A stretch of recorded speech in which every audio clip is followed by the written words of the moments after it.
Alors c'est parti, on va récapituler le plus vite possible les transformations qu'on doit savoir faire avec JSON. Sur la droite, j'ai mis un fichier README que je mettrai probablement en PDF en description de la vidéo, un fichier README dans lequel j'ai listé ces petites choses, et à gauche, je vais les exécuter. Donc la première chose qu'on doit savoir faire, c'est écrire par exemple un dictionnaire, une liste, n'importe quelle data de Python directement dans un fichier JSON. On voudrait écrire ce dictionnaire dans un fichier JSON. Ce qu'on va faire, c'est qu'on va faire withopen en mode write ici avec le nom du fichier, et on va faire un json.dump. Ici on donne ce qu'on veut écrire en premier paramètre, et en deuxième paramètre on donne l'alias vers le fichier qui va être créé, qui va s'appeler algoparameters.json. C'est parti, hop, j'exécute. Là il y a un fichier algoparameters.json qui est apparu. Donc ça c'était pour écrire dans un fichier JSON. Deuxième, lire depuis un fichier JSON, ramener tout ça dans le code. Donc ça on va le faire avec ça. Donc là encore, bon, comme d'hab, on importe la librairie JSON. Ensuite on va faire un withopen cette fois-ci en lecture, donc R comme read en deuxième paramètre. On va lire quel fichier, le fichier algoparameters.json. On donne toujours cette chose étrange qui est un alias vers le fichier qu'on va lire ou écrire. Et ensuite on va faire avec JSON, donc la librairie JSON, un json.load pour charger donc les données qui se trouvent dans le fichier algoparameters.json qui vient d'être créé, qui contenait donc le dictionnaire ici, et on doit se retrouver donc avec un dictionnaire dans notre code. Alors pour le voir, donc là je l'ai exécuté, ça a bien marché, mais pour le voir je vais faire un print Python et un print type de Python. Ok, on a bien récupéré, effectivement on a bien loadé ce dictionnaire ici. Et j'ai vérifié en regardant le type de l'objet, c'est bien un objet de type dictionnaire, donc qui appartient à Python. On est bien passé de JSON au code Python. Donc ensuite, lire du JSON depuis une API. Donc là, comme d'hab, je remets les imports à chaque fois. Import de la librairie JSON pour traiter du JSON. Request qui va nous permettre de faire un appel. Donc ça, c'est un autre sujet, mais qui va nous permettre de faire un appel à une API. On va faire un call, ce qu'on appelle un call à une API. À quelle API? Celle-ci, c'était l'API du FBI, qui recensait, donc souvent entre les slash, il y a des informations sur ce qu'on va chercher exactement, donc les personnes wanted, donc les personnes les plus recherchées par le FBI.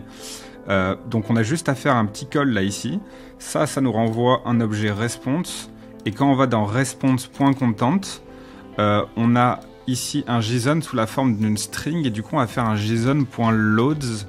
Alors on n'a pas fait un json.load parce que c'était pas depuis un fichier, mais un json.loads avec le S comme string pour chaîne de caractères, parce que ça c'est une chaîne de caractères qu'on aura récupérée et qui se trouve dans l'objet response.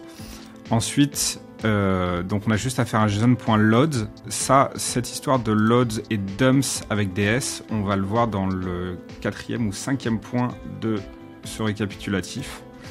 Donc là je vais faire un run. Hop, ça a été un peu plus long parce que là il y a un appel à une API à faire. Donc là le print de data qu'on a récupéré donc depuis l'objet response qui vient d'un appel de l'API. Cet objet, on voit que là on a toutes les informations, hop, sur les personnes. On a récupéré tout ça depuis l'API. Donc voilà, là c'est un objet de type Python, donc on l'a bien récupéré dans le code Python. Ensuite, on va voir mettre en forme un JSON. Donc là, j'ai un JSON. Donc celui-là, il est très simple à comprendre, mais comme on l'a vu ici, pour être très compliqué, comme celui pour les personnes recherchées par le FBI, ce qu'on a besoin de faire, et c'est super important pour visualiser proprement un JSON et comprendre vraiment un JSON, sinon c'est très difficile à lire, ça change vraiment tout, c'est de formater le code. On va aller dans code, puis reformat code. Sur la plupart des éditeurs, il y a un équivalent pour les fichiers JSON, donc regardez sur internet l'option reformat code où ça se trouve. Sur la droite, là, on a le raccourci. Moi, j'utilise le raccourci. Hop, on appuie sur reformat code. Et là, ça a reformaté d'une certaine manière. Avec un JSON beaucoup plus complexe, ça va devenir beaucoup plus intéressant. Là, d'ailleurs, ici, on peut faire dérouler le JSON ou pas. Ça, c'est super important aussi. D'ailleurs, tiens, on va le faire avec celui de l'API. Donc là, j'ai récupéré un JSON, mais je l'ai simplement printé. Je vais l'écrire dans un fichier, comme ça on va utiliser l'option de reformatage. Donc hop, withopen, je vais l'appeler algoparameters, pourquoi non, cette fois-ci je vais l'appeler wanted, puisque c'est en rapport avec les wanted. Data, json.dump, et voilà. Donc ça c'était pour écrire dans un fichier hop, je vais faire run. Donc là, on va lire les données depuis l'API, les stocker dans une variable data sous la forme d'un dictionnaire, prendre ce dictionnaire et l'envoyer en JSON comme on l'avait vu dans l'étape 1. Pour envoyer en JSON, on faisait ça, donc le JSON.dump, et on l'a écrit dans ce fichier. Ah non, on l'a écrit dans wanted.json. Donc là, on a cette fois-ci un JSON hyper complexe à comprendre. Donc là, ce qu'on va faire, c'est commande option L chez moi. Donc ça, c'était... sinon, on va aller dans code et reformat code. Voilà. Et donc là, ça nous met le JSON reformaté. Alors, reformaté, vous vous habituerez à le lire comme ça. Ça permet, en fait, il faut regarder l'indentation, en fait. C'est là. Et là, s'amuser à dérouler comme ça. Donc là, on sait, par exemple, si je m'amuse à dérouler au deuxième niveau, j'ai le nombre de personnes recherchées, c'est 1012. Items, une liste, c'est sûrement les personnes recherchées à l'intérieur, comme on a vu précédemment. Et ensuite, pour chaque personne, je peux m'amuser là aussi à renrouler. C'est une liste de dictionnaires, premier dictionnaire, deuxième dictionnaire, troisième dictionnaire, quatrième dictionnaire. Chaque fois, c'est une personne. Il y en a probablement, comme c'est écrit ici, 1012. Donc ça, c'était pour le fait de rendre lisible un JSON. C'était le point 4, mettre en forme un JSON avec l'éditeur. Ou sinon, on peut utiliser un JSON Viewer, encore une fois, sur Internet. Il suffit de taper JSON Viewer et ensuite on copie-colle son JSON. Ça va permettre de visualiser facilement un JSON, c'est super important. Et en 5, on va parler de ce truc spécifique qui est une formation importante. Une transformation importante, on a vu JSON.dump, JSON.load qui permettait d'écrire dans un fichier ou de lire depuis un fichier, ramener dans le code. Là, il y a un truc que vous pouvez être amené à voir de temps en temps, vous ne prenez pas trop la tête avec ça si vous commencez à peine avec Python. C'est un truc que vous pouvez être amené à voir et qui peut être vraiment assez confusant. Là, il y a écrit quoi? Il y a écrit JSON, on avait parameters, donc un dictionnaire. Et là, on a JSON.dump avec un S. Avant, c'était pour écrire dans un fichier. Et là, on va voir ce que ça va faire. Ça va pas, cette fois-ci, à gauche. Là, avant, quand j'avais écrit JSON.dump, j'ai pas stocké le retour de JSON.dump dans une variable sur la gauche. Là, ici, j'ai une variable sur la gauche. Pourquoi? Parce qu'en fait, dumps, ce qui veut dire dump string, va convertir l'objet de type dictionnaire en JSON, mais à l'intérieur d'une string, et non pas dans un fichier. Et d'ailleurs, donc ça, je vais le commenter. D'ailleurs, si je print ça, qu'est-ce que j'obtiens? Ok.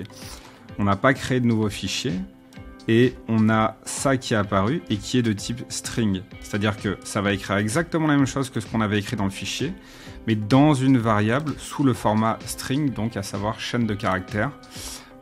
Et de la même manière, ici, si je décommande ça, pour load, c'était pour JSON.load permettait de loader depuis un fichier. Cette fois-ci, ça va permettre de loader depuis un fichier qui était en JSON, ça permettait ça. Là, ça va permettre de loader depuis une chaîne de caractères qui est en JSON.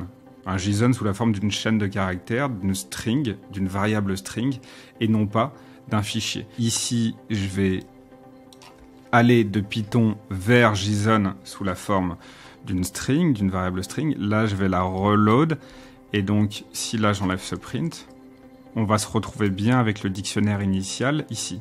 Et ce qui est important de comprendre, c'est juste que au lieu d'écrire du code vers un fichier, du fichier vers le code, c'est du code Python vers le code Python, mais sous la forme d'une chaîne de caractères JSON, et d'une chaîne de caractères JSON vers le code Python. Pas trop se prendre la tête avec ça, parce que la différence est subtile et des fois on voit même pas la différence avec le S. Alors, petite remarque, je vais mettre en PDF le récapitulatif en description de cette vidéo. Deuxième remarque, n'hésitez pas à vous abonner et à activer les notifications si vous voulez en savoir plus sur le Python. L'idée de cette chaîne, ça va vraiment être de voir le Python tel qu'on le voit dans la tech, pour sa carrière, pour les entretiens et pour l'école ou même pour le plaisir, mais que ce soit du Python tel qu'on le pratique vraiment dans la tech en France ou à l'étranger.